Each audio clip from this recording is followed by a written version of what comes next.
a smile. Now the sunshine brings the light. Fill me out with a flame. I will let you in this game. Take me out when I'm down.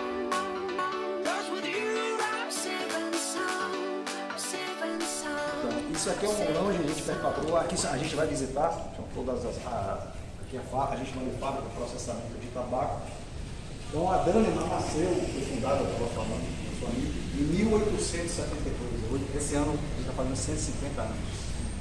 Em 1872, exatamente ali na orla de São Félix, onde fica a fábrica boutique da Daneman, que a gente vai visitar ainda hoje. Fundada por Geraldo Daneman, esse sujeito. O pessoal fez um botox nele.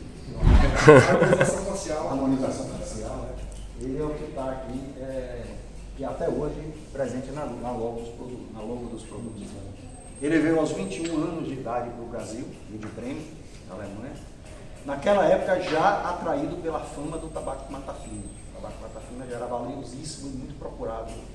Nós estamos aqui no coração da micro-região da Mata Fina, que dá nome ao tabaco Mata Fina. Então, se vocês conseguirem ver, está nublado, nessa direção tem uma colina chamada Colina de São José. Não é aqui, até depois da colina da Mata Fina, descendo um pouco para São Félix. É uma região pequena e por isso que o tabaco Mata Fina é tão caro. É um dos tabacos mais caros do mundo, porque a demanda é muito alta e a região é pequena. Por mais que não tem como expandir. Se sair um pouco, ele vira Mata Norte. O que é o Mata Norte? É o Mata Fina e uma outra micro-região, que é característica diferente. Então, o filé mignon mundial é o Mata Fina. Bom, os americanos chamam o Mata Fina de salt and pepper, sal e pimenta, que é o condimento do estado. Bom, então voltando à história da Daneman, ela foi fundada em 1872 por esse bravo guerreiro, aos 21 anos, me lembro que não tinha avião, veio de navio para cá. E fundou o que hoje é uma multinacional presente em 64 países. Ao longo da história, tem uma história trágica e ao mesmo tempo de sucesso, porque ele foi, eles passaram pela Primeira Guerra, como ele era alemão, quase todo o fluxo comercial da Daneman era para a Europa. Veio a Primeira Guerra, o fluxo interrompido, depois a Segunda Guerra, o fluxo aí foi ainda pior, o fluxo foi interrompido de vez e na Segunda Guerra houve uma perseguição feroz aos alemães, não aos nazistas. Ou seja, os alemães eram sinônimos de nazistas, mesmo que eles não fossem nazistas. E isso a perseguição houve com Geraldo Daneman e a família dele aqui no Brasil. O Banco do Brasil, sob a pecha de nazistas, eles foram perseguidos, a empresa foi confiscada, foi interrompida no Banco do Brasil. E alguns anos depois, o governo brasileiro devolveu as munições para a família. Naquela época, a marca Daneman já era tão forte na Europa que aí dois grandes grupos compraram os direitos da marca. Não compraram nem as propriedades, compraram uma propriedade, que era o armazém. Não sobrou muita coisa. E compraram a marca. E o grupo Melita, que foi o alemão, o café, e o grupo Burgerson, que é o suíço. Início da década de 70, o grupo Burger comprou 50% da Melita, o direito de marca. E de lá para cá a gente entrou em 60. Hoje a gente é uma rua pertencente ao grupo chamado Burger Group. Aqui no Brasil nós somos um grande centro, aqui em Indonésia, eu até vim 2 semanas atrás, eu estava lá, a gente faz intercâmbio de agrônomos. São os grandes centros produtores de tabaco do grupo. O que é o grupo Daneman? O grande negócio do business do grupo é a produção de cigarrilhas. Depois eu mostro para vocês algumas que não existem no Brasil por questões tributárias. Então, o carro-chefe são a Moods, qualquer duty free do mundo vocês encontram, 60 países de você, é a líder de mercado absoluto. A Al Capone, depois vem a Royal Dutch, que é nos Estados Unidos, no Reino Unido, e tem a Daneman Classic, que são charutos. Depois eu vou mostrar a vocês ali que é os nossos produtos. São charutos, mas são charutos que não são feitos à mão, são charutos maquinados, short films. Eles são vendidos Suíça, Alemanha e na Ásia também. O único local do grupo que se produz charuto long filler feito à mão é aqui no Brasil. Certo? É uma homenagem, inclusive, ao local onde a Daneman foi fundada. da mesma forma que o Geraldo Dana começou produzindo charuto, porque ele sabia que existia charutos maquinados. Claro que naquela época nada disso aqui existia. O Geraldo Dana trabalhava direto com lavradores, construía fábrica de charutos, ele chegou a ter 6 mil funcionários. Nossa. Ele foi o primeiro prefeito, na época chamado intendente de São Félix, da cidadezinha de São Félix. São Félix é o mesmo tamanho dele, na época dele. Se vocês prestarem atenção na entrada de São Félix, tem a placa, tem a mesma placa, tem bem-vindo e volte sempre. Passou sair assim.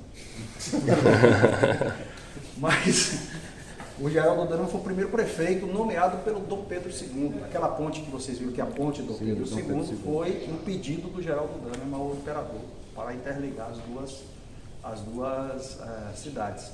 E naquela época não havia rodovia para Salvador. Então todo o fluxo de tabaco saía através de saveiros, que são embarcações de madeira, de carga de madeira. Existem alguns remanescentes, tem um esforço para preservar os saveiros. Né?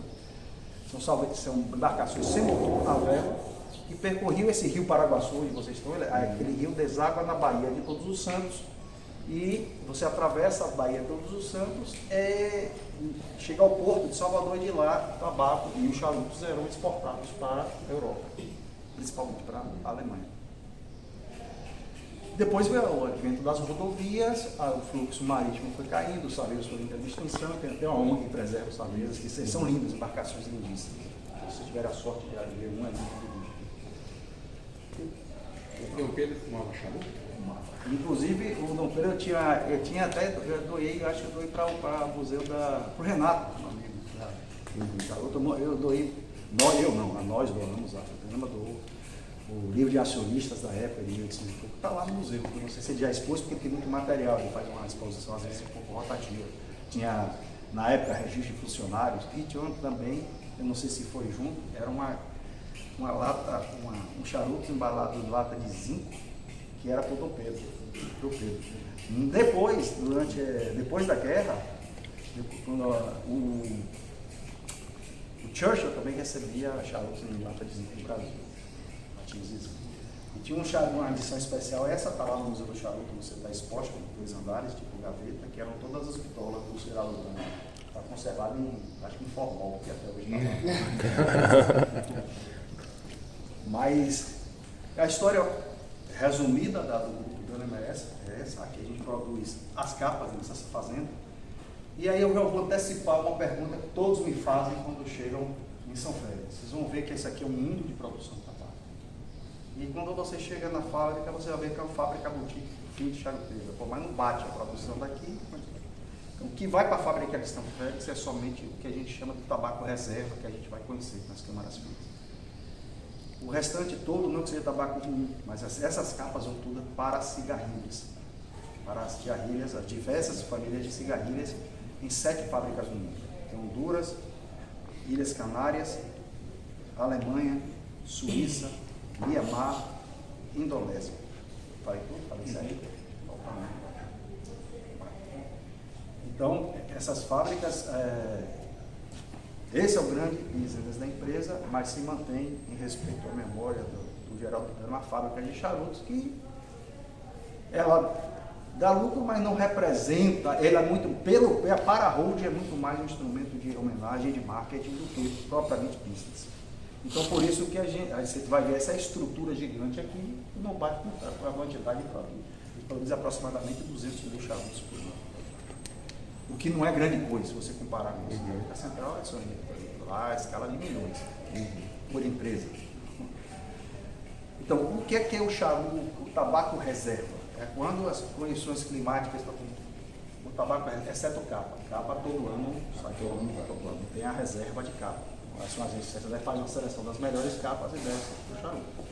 As capas para cigarrilha também tem que ser perfeita, porque a Dana, mesmo lá fora com as cigarrilhas, ela trabalha só com o mercado A. É a estratégia da empresa, é só o mercado A. Então, às vezes perguntam, os caras produzem capa dessa forma para cigarrilha, porque tem mito e cigarrilha é feito com o resto, não é isso. Existem várias indústrias no mundo com cigarrilhas premium com tabaco premium. Então, o que nós chamamos internamente de tabaco reserva é quando o que a gente faz aqui de tecnologia, aliado às condições climáticas perfeitas, dá um tabaco top de linha. A gente vai ver que esse ano, no ano passado, saiu tabaco reserva, então Eles estão finalizando a classificação por tamanho. Esse tabaco é reservado apenas para os charutos. A gente vai ver esse tabaco no charuto daqui uns 2 anos, 3 anos. Esse daqui vai dar uns 4, 5 anos, porque hoje no charuto a gente tem o 2000, a mais recente é 2015. Então eu só vou...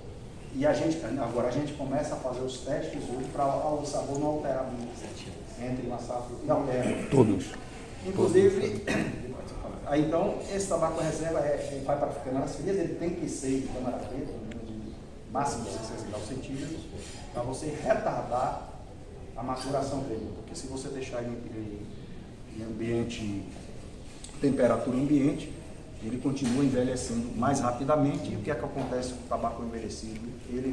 Ele perde fortaleza, ganha complexidade, mas se você deixar muito ali em temperatura ambiente, ele perde a complexidade também. Tu quer manter o sabor, vamos dizer, as características originais da colheita, tu colheu ele, tu quer manter aquilo que tu fez. O que é a refrigeração faz? Sim, ela inibe o metabolismo dos micro-organismos. Se você pegar... o que é a Por isso que os gaúchos são conservados, viu? A temperatura lá é... Tem exceções, né? Aí vocês comentam. Eu tenho utilizando, né? Então, o que nós vamos agora sair e nós vamos ver a plantação. Você já viu o início da plantação, né? Como é o processo produtivo do tabaco Santo Antônio. A grande diferença entre o tabaco Santo Antônio e o tabaco Mata Fina, capas. Depois eu falo do enchimento.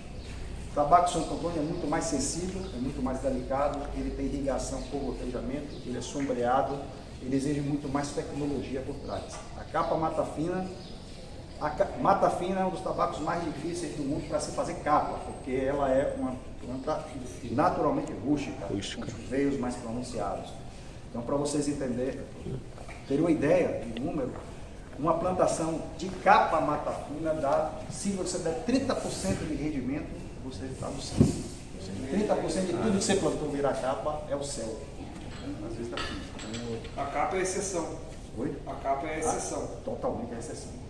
E as outras folhas, porque a capa é sistema prime e todo o resto é stock cut. Vocês sabem a diferença?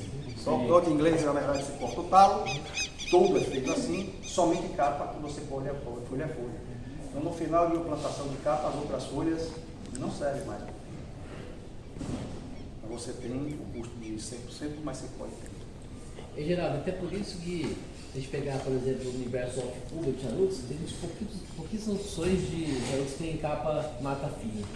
Porque ela é caríssima, exatamente, porque o rendimento é muito baixo.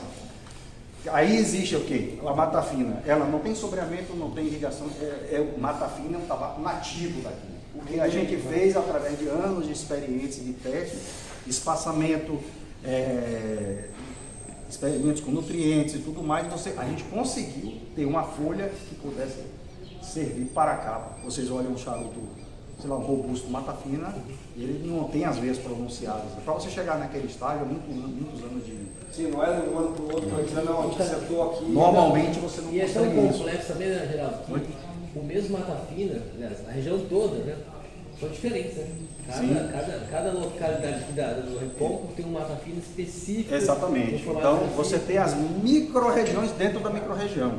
Então, uma cor. A gente tem 3 fazendas, na verdade. Eu vou te dizer assim, uma menos de 10 quilômetros da outra. Tem a fazenda. Essa aqui se chama Fazenda Santo Antônio. A fazenda a gente planta a Mata Fina, é a Fazenda Santo Antônio do Retiro. E nós temos uma outra fazenda chamada Belém, que é descendo para a Cachoeira. A Santo Antônio é uma variação da Sumatra, né? É uma variação, um desenvolvimento da Sumatra.